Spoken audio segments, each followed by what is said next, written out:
What's happening? Today's another day on the channel, and today we're going to be talking about RB26s and what happens when you don't check yourself when you're putting a motor together or when you're doing anything with the vehicle.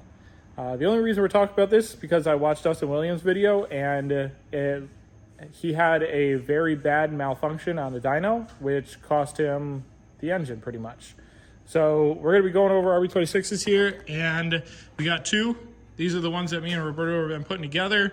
Yesterday we did the timing assemblies, and we're also going to be telling you just a little bit about how we do it here and triple checking ourselves and making sure that everything is put together right and tightened down, like having red marks everywhere, making sure that everything is done properly.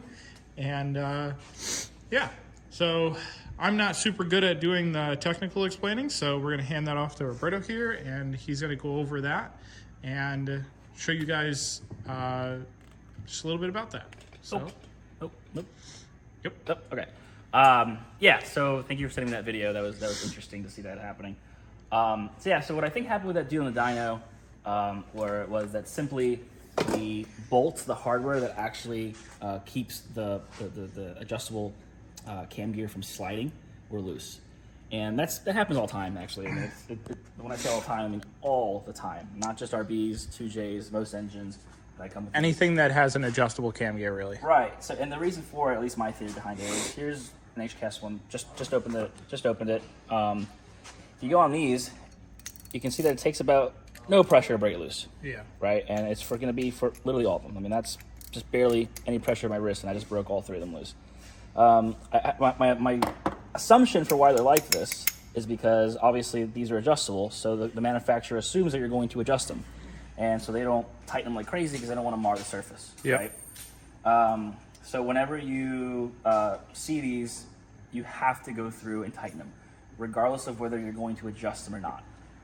Now with an RB especially, adjusting these things is the golden ticket.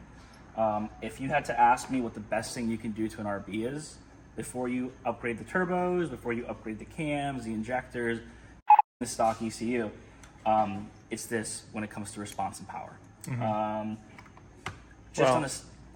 Doing the stock ECU and doing adjustable cam gears, is that kind of not good? Does it affect it? So for example, if you had a bone stock ECU, all your fuel was good, your ignition was good, you wouldn't be able, you could adjust the exhaust cam gear, but that would actually change your final timing.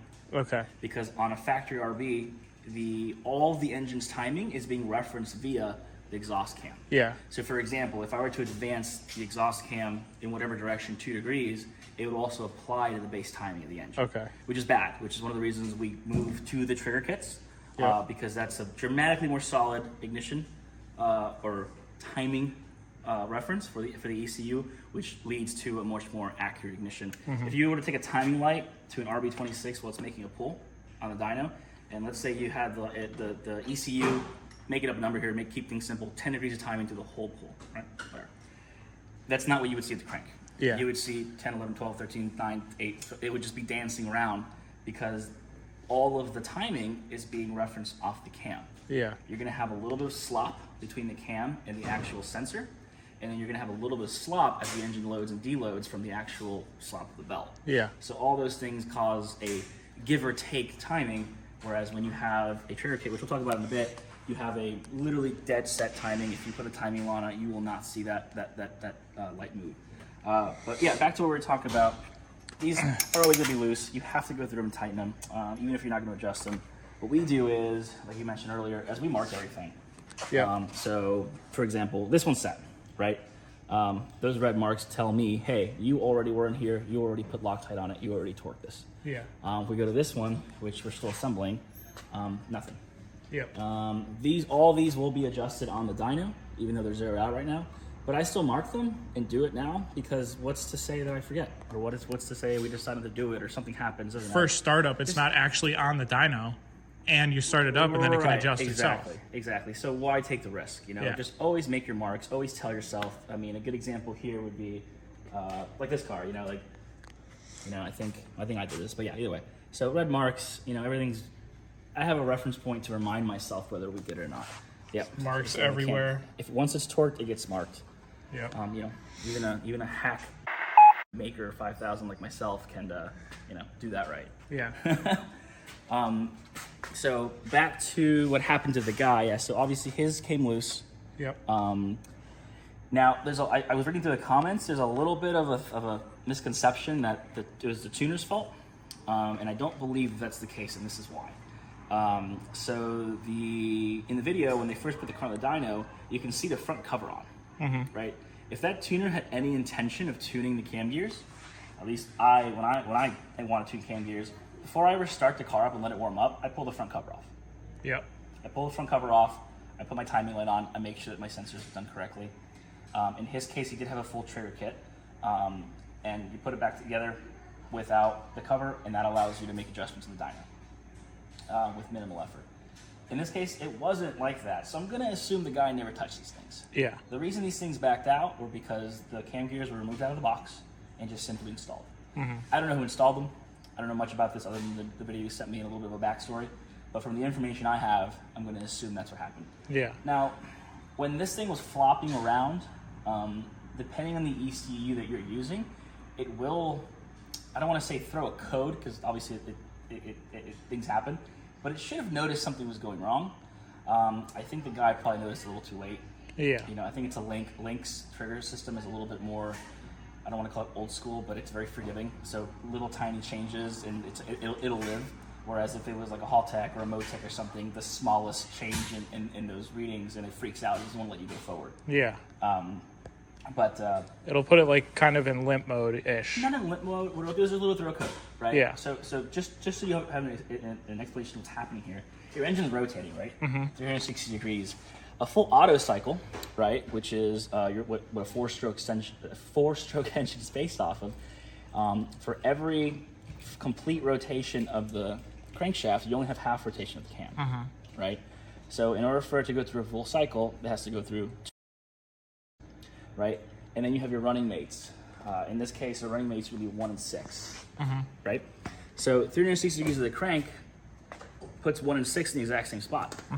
So how does the ECU know if you're starting at making this up, the compression stroke at 1 or 6?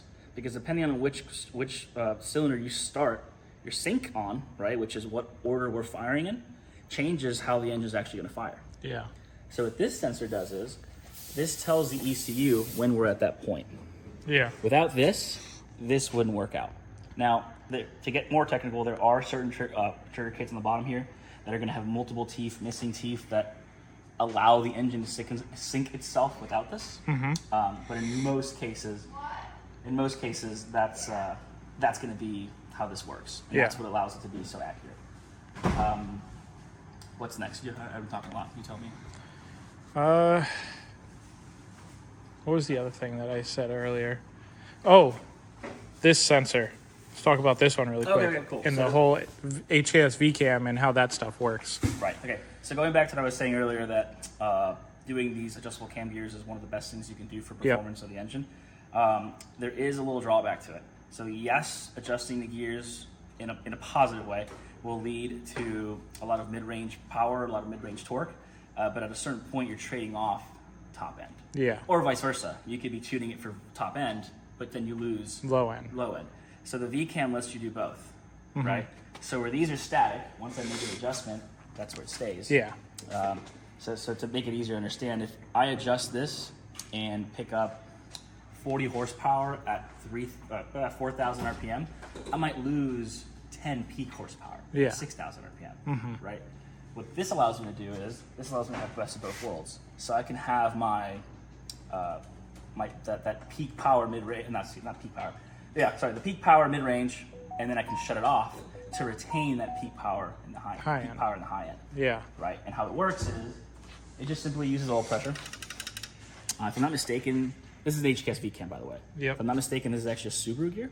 Okay. The HKS repurposed to work on this. That's kind of cool. It works. And what it does is it uses oil pressure and a solenoid. That solenoid varies oil pressure going into this gear, which then varies how the cam operates. Yeah. These come from factory or not factory, but from HKS with a little control module, which works, but it doesn't let you really do a whole lot. So what I do is I actually wire these into the Haltech. So the Haltech is not only controlling my angle, right, Yep. based on load and other things that I command it to. It also has another sensor here that actually sees in what position this cam is relative to the rest of the engine. Yeah. So it's basically like having 3 triggers on the motor. Essentially. So it doesn't use this to actually sync the engine up, but it does know how many degrees of timing we're applying. And it's nice because you can set it to control it based on whatever you want. Yeah. In our case, we use RPM and load, right? So at a lower RPM, we command more advancing of the cam, which gives us more power down low.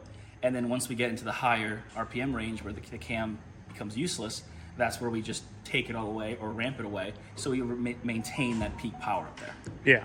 Yeah, and actually, we'll walk up to the dyno in a second. I'll show some dyno graphs of cars that I literally made a pull with the V-cam off and then made a pull with the V-cam on. Yeah. And you can actually see the difference and why it's so important. Same thing with cam gear adjustment. Yep. Which is awesome. So, yeah. So we've basically been doing these things. Like I said in the very beginning, we put this whole timing assembly together. We did the water pumps yesterday, put on the alternator brackets and all that kind of stuff. We did the lower trigger kits because those ones you have to notch the oil pump to get it all to fit and then put the bolts back in. And the upper parts we have to put together. This one here will probably be together by Sunday, but we just won't have the oil pan on there because Roberto has to weld the oil pan all up because he's getting one of the big baffled oil pans for extra oil space and storage. So yeah, let's go ahead and take a walk over to the dyno and show the little graphs, and that'll probably be about it. Okay, so we're at the dyno now, and we got 2 graphs here, and Roberto's gonna take over. So this is an example of actually pretty much a bone stock car. It's not a stock SE, it's a Power FC, but it is stock turbos, pump gas, stock cams. On these setups, actually kind of cool. You actually don't really lose anything. You just gain power everywhere. So blue is going to be with the cam gears set to 0, which essentially just is exactly how the stock cam gear would be. And then red is where it peaked from adjusting. So you can see that we're making a ton more power very early on in the power range. So you know, without the adjustments at 4,800 RPM, 200 horsepower, we picked up over 40 horsepower. This is stock turbos.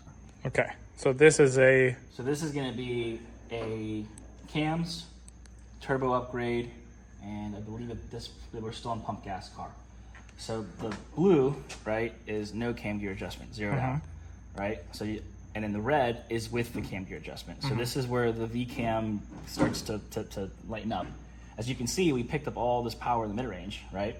So at like 5,000 RPM, we're making, you know, quite a bit more horsepower. Yeah. But then if you look higher in the RPM range, after 7,000 RPM, we start to lose power. Yeah. Right? So same boost, same everything, you know, no difference. This is just that diminishing return of not being able to have a variable gear. So now we'll show you how the V-cam works. Okay. So this is going to be a similar horsepower car, but with V-cam. So as you can see, we maintain. So blue is just V-cam completely shut off, and then red is V-cam turned on. In this case, because the turbo had already kind of spooled up, it was able to kind of hold that boost a little better. So we did make more peak power as well. But this is where the tuning comes involved and having it ramp on, ramp off, and just, you know, massaging it in, massaging it out compared to just having a static setup on the cam gear. But that's the benefit of it. You know, huge gains throughout the whole power band. Yeah.